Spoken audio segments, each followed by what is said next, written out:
Welcome back to the Bombshell Business Podcast. I'm your host, Amber Hurdle, and it's getting to be like for reals the end of the year.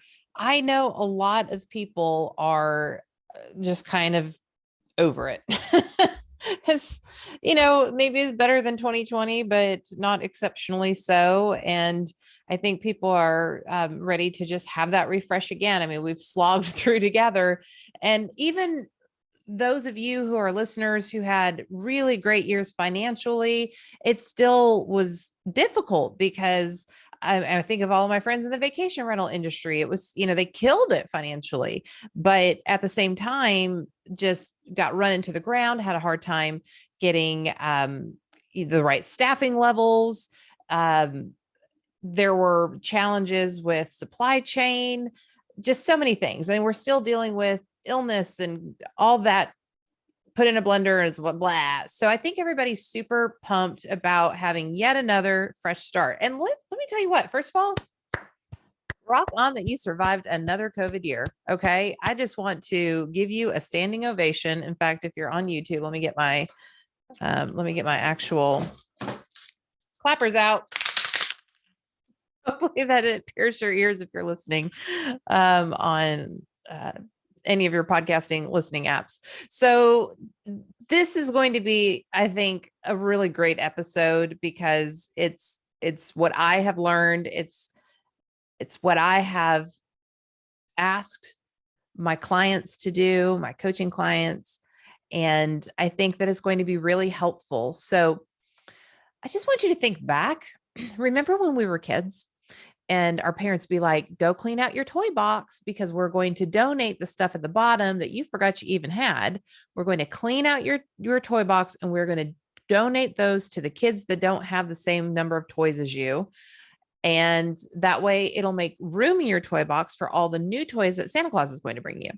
So I did that with my kids. My parents did it with me. It was just kind of like the way to have things not be cluttered. Okay. So we got rid of the things that really weren't serving us anymore in the play realm to make room for new and better things. Well, as we approach Christmas this week, and Merry Christmas to everyone who celebrates Christmas, by the way, and happy holidays for all the other holidays that are going on as well. I want to ask you to do something similar with your life.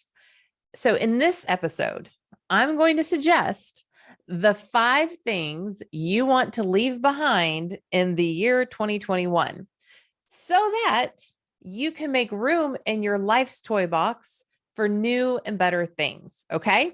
So in fact, this week, I'm going to share the 5 things that you need to get rid of so that next week, we can talk about the 5 things you should add for a successful new year.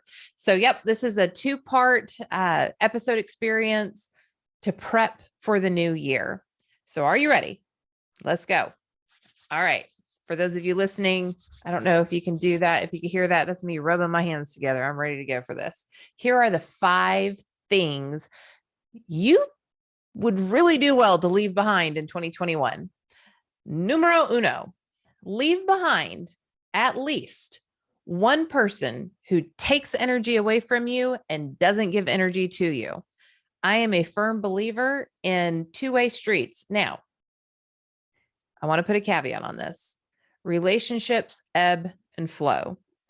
Maybe you've had a friend for a lifetime and this year was tough. Maybe they were going through things. Maybe you were going through things and they didn't exactly know how to address it. Listen, y'all, I've been going through a divorce. I have friends that I've been friends with for years, and I haven't heard jack dilly doo out of them. Not like, are you okay? Nothing like that.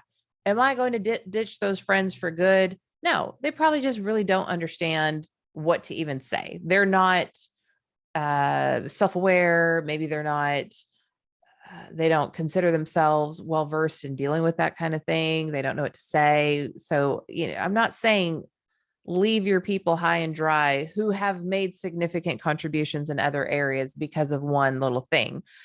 You know who I'm talking about. I'm talking about the energy vampires.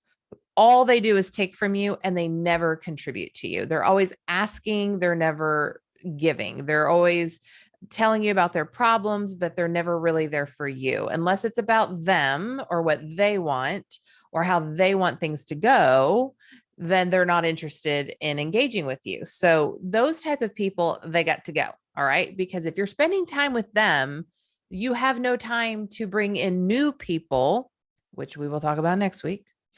You have no space for new people, people who have refreshing ideas, who see the world the way that you see it, who share your same values. You want room for those type of people. So we have to let go. It could be somebody, maybe you just need to spend less time with at work. It could be a friend. It could even be a family member. Letting go of people is hard. And I'm just going to tell you, you'll probably grieve the relationship if there was any significance to it at all. But you have to understand that if people don't see you, if they don't see you, like really who you are and value that and want that, they're not trying to change you. They're not just using you. They see your value and they appreciate it and they expect you to do the same. That's a good friend. Friends who take energy, do not give any good energy back, gotta go. So number one, leave behind at least one person who takes energy and doesn't give energy to you. Number two, leave behind at least one activity that moves you away from your goals. So that could be so many different things. What do you mean by activity, Amber? I just couldn't think of a better word than activity, because if you're saying, I really want to grow my business, and yet you spend 3 hours every night watching TV or gaming or Facebooking instead of reading a book about business building or personal development, or you're not networking with other people who might be a referral partner, or maybe they might be a potential customer, or maybe they might be somebody who can connect you to a potential customer.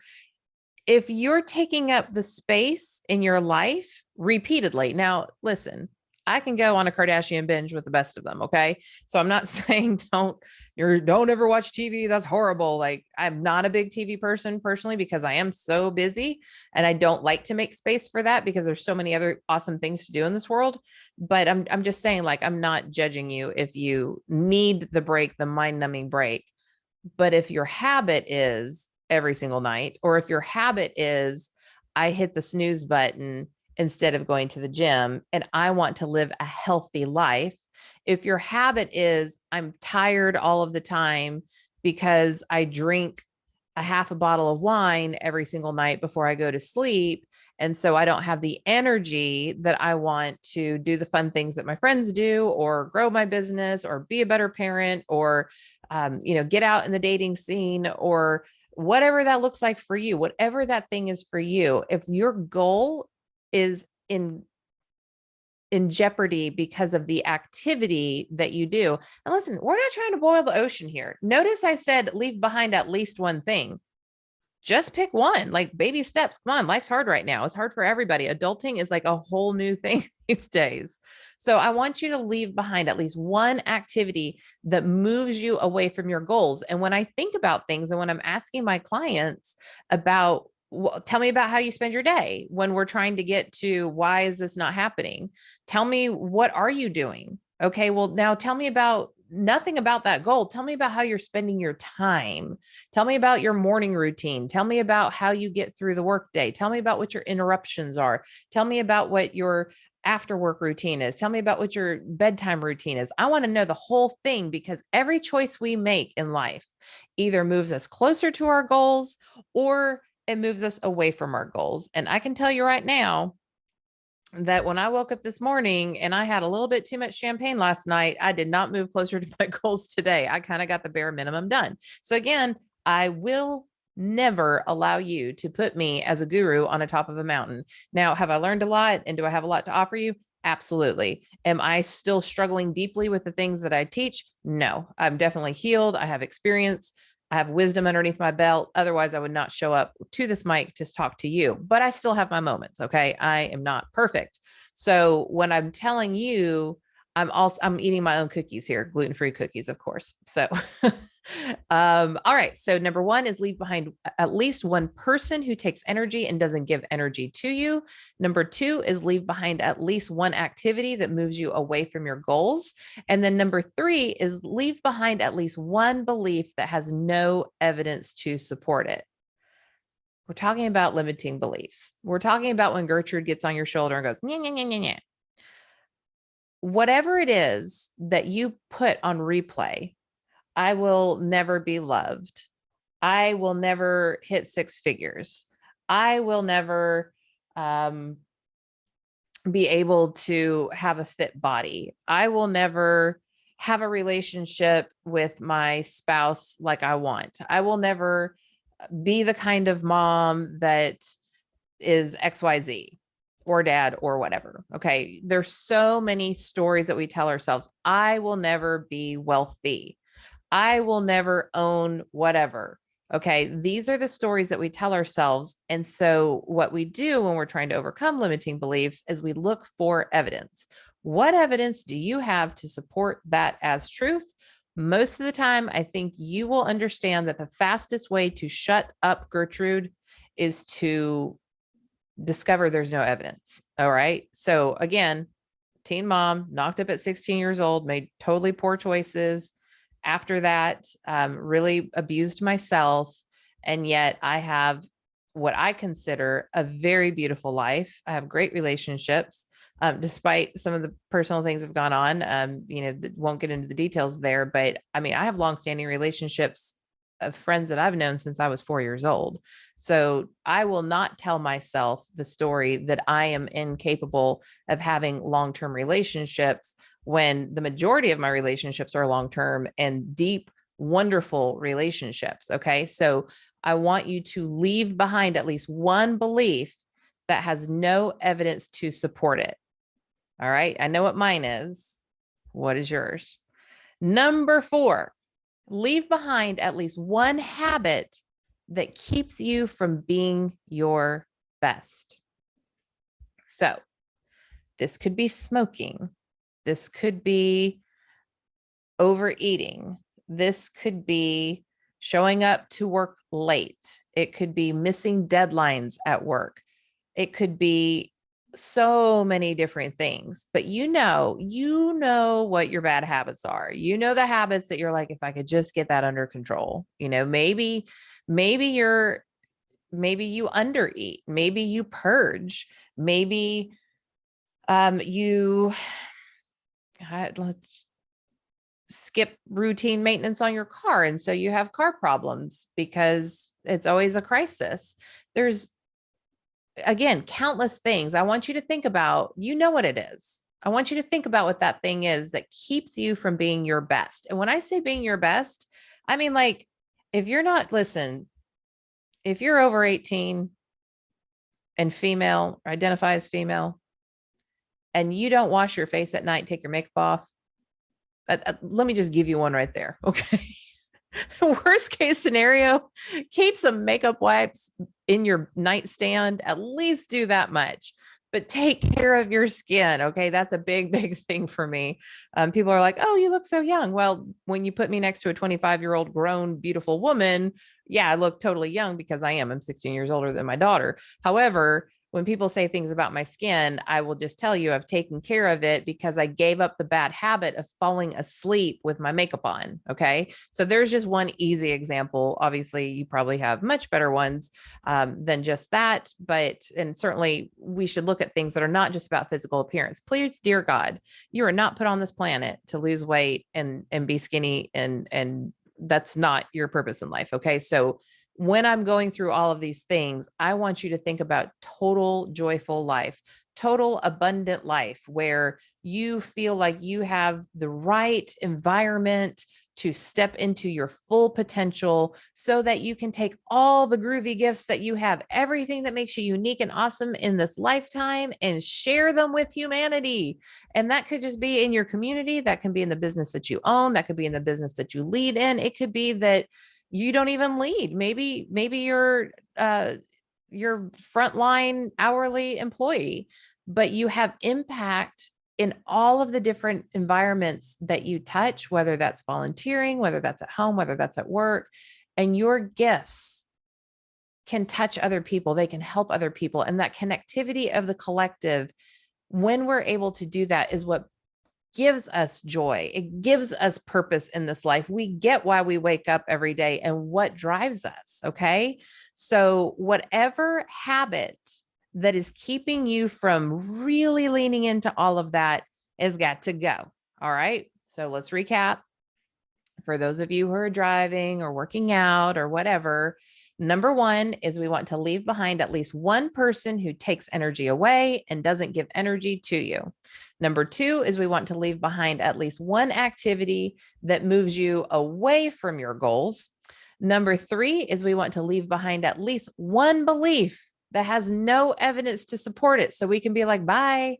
I don't know why I'm thinking that, because nothing in my life proves that to be true. It's all in my head. And then I want you to, number four, leave behind at least one habit that keeps you from being your best. And then number five is I want you to leave behind at least one tool or expense that you don't need. Okay. So let's look at this. Okay. So this is on some of my goals. We'll talk about them next week. I may or may not be known for buying really software.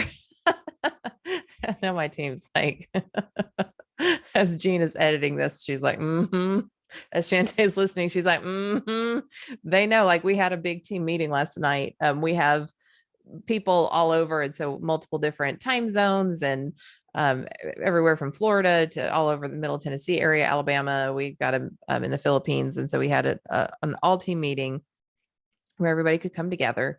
And I made the commitment and I asked them all to hold me accountable to not spend any money on new tools. Like if we have to run this business out of an Excel spreadsheet, by gosh, that's what we're going to do, but I am grounded. Okay.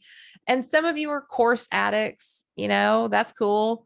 You like to learn, that's fine. But if every other month you're spending $2,000 or $3,000 on a new course and you're not doing anything with what you've learned, then that's a tool or expense that you don't need going into the new year. Now, if we're talking personal, this just popped in my brain, so forgive me as I search my phone. Let's see here. I think it is called Expensify Me. Is that what it is? Let's see here. I have an app that I use that sucks up all of your subscriptions.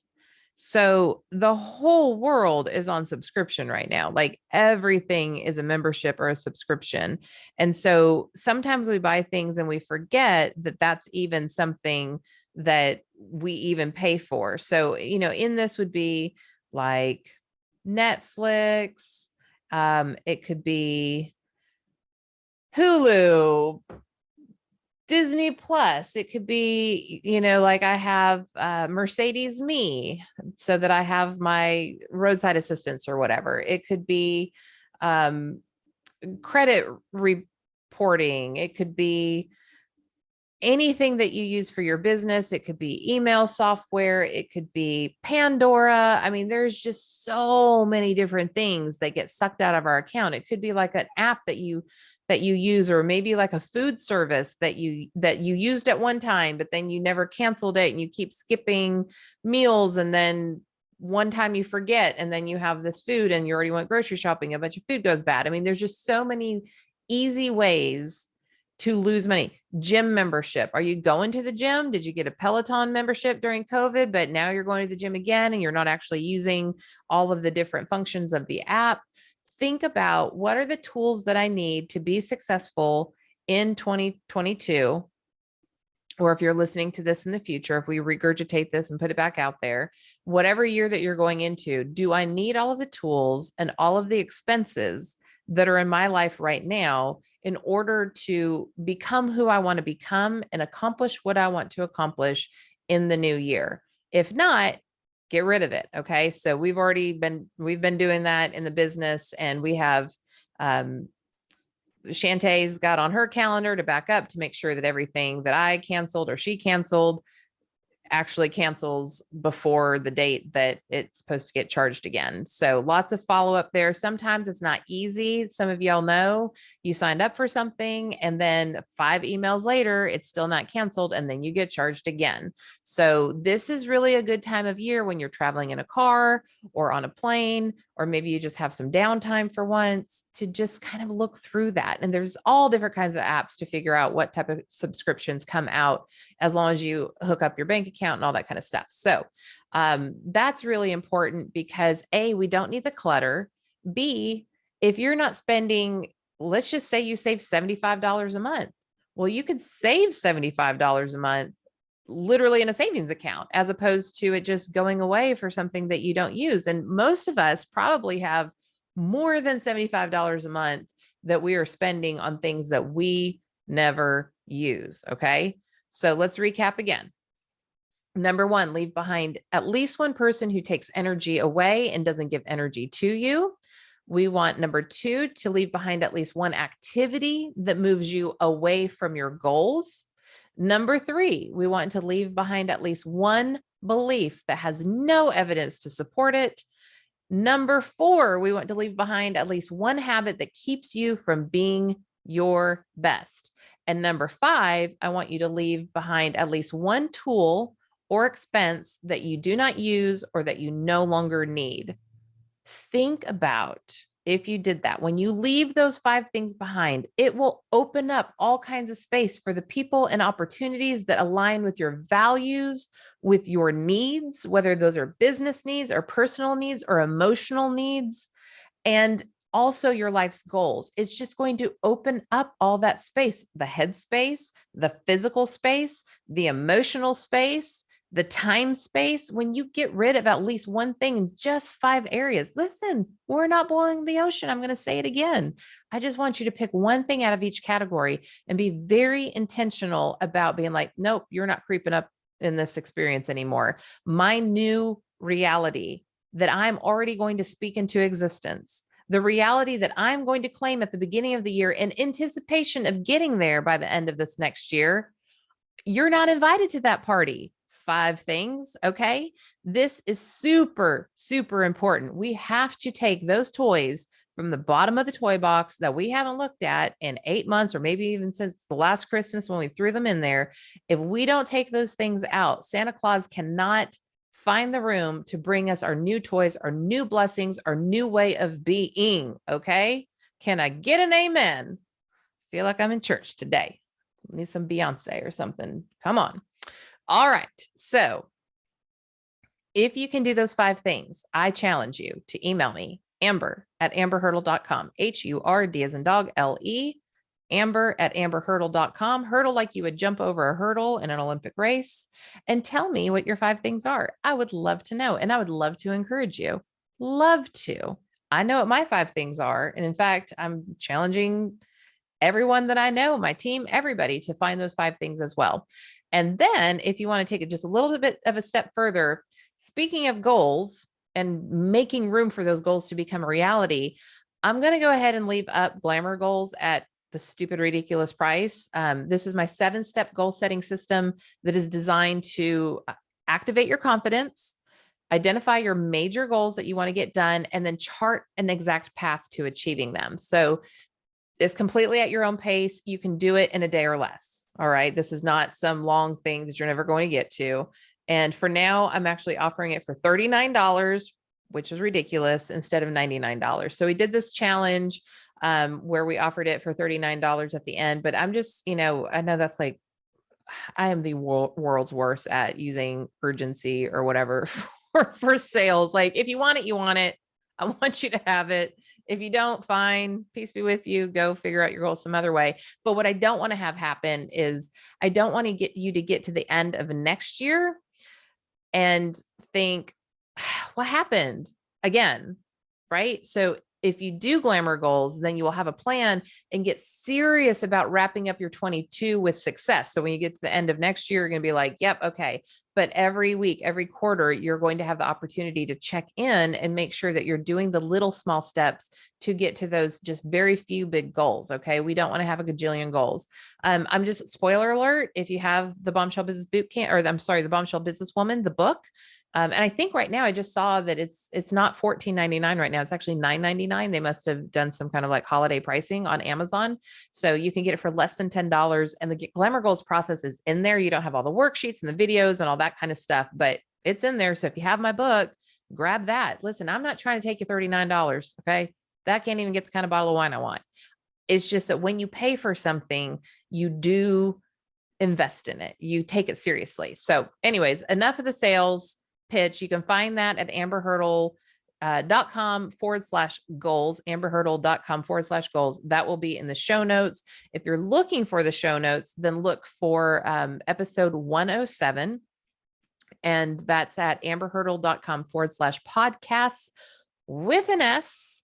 And you can find everything that we talked about, or just even what these 5 things are. If you want to copy and paste them and create a little worksheet for yourself, if you will, just slap that in a Google Drive or a Google Doc or in your phone notes. But y'all, I'm being serious. You cannot make room for the good if you do not excuse what is no longer serving you.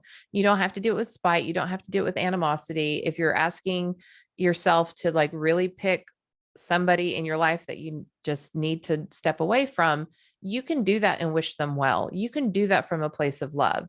If you're looking for an activity that you just need to ditch, maybe that's going out on the weeknights, because I mean, hi, I'm 42 years old. Going out 2 nights in a row on school nights just does not exactly make me in the game. Now, what I do for a living obviously is pretty intense at times, and I have to be both emotionally and psychologically and mentally available for my clients. So I just can't be doing all that tomfoolery, not eating until 9 o'clock and staying up until midnight and drinking bourbon and all that kind of stuff like some people do. That's not my vibe. That's not what I'm trying to do. So if you need to get rid of that activity to make room for the greatness that can be coming for you while you do the things that are actually edifying to you and helpful to other people, then that's what you need to make room for. So I already went through all 5 of them. I'm not going to go through them again, but I do ask you, even if you just tell me one of these, one of the 5, email me at amber@amberhurdle.com. Let me know. Let me bless you and pray for you. Y'all, you just don't even know. I pray for y'all every single day. And if you're not a spiritual person, just know that I'm meditating on you finding your purpose and you understanding how amazing you are and really identifying what makes you distinct. So we always talk about defining and positioning your value, because when you do that and you really understand what you bring to the table, that's what grounds you like a mighty oak, where your personal power is so strong that when the storms come, you can withstand them and still get to do what you love to do. Y'all, past 2 years, I know I've talked a lot about it and episodes touched on it. You know, it's just been a lot. It's been a lot, but I'm a mother trucking mighty oak. I know my power. I will never let anything, anybody, any circumstance, any tornado, any divorce, any bad friend, any COVID, any pandemic, it ain't taking me down. No, because I know what I'm on this planet to do. And that's what I'm doing right now.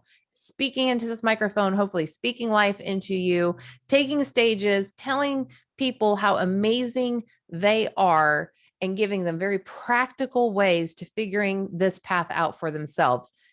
You're not going to stop me. Nothing's going to stop me, but I do have to take 5 things and leave them behind in 2021 so I can make room for all of the goodness shaken and poured over me in 2022. So if you are on that train, I just want you to shout inside your head or in your car or on the treadmill or wherever you are. Give me a big ol' amen.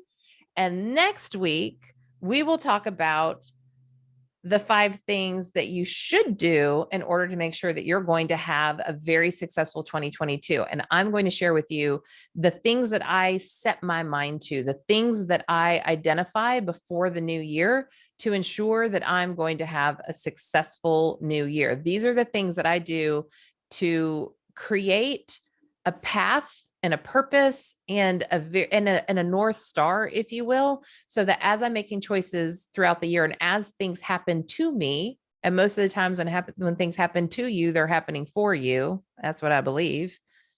When those type of things happen, I come back centered to these things.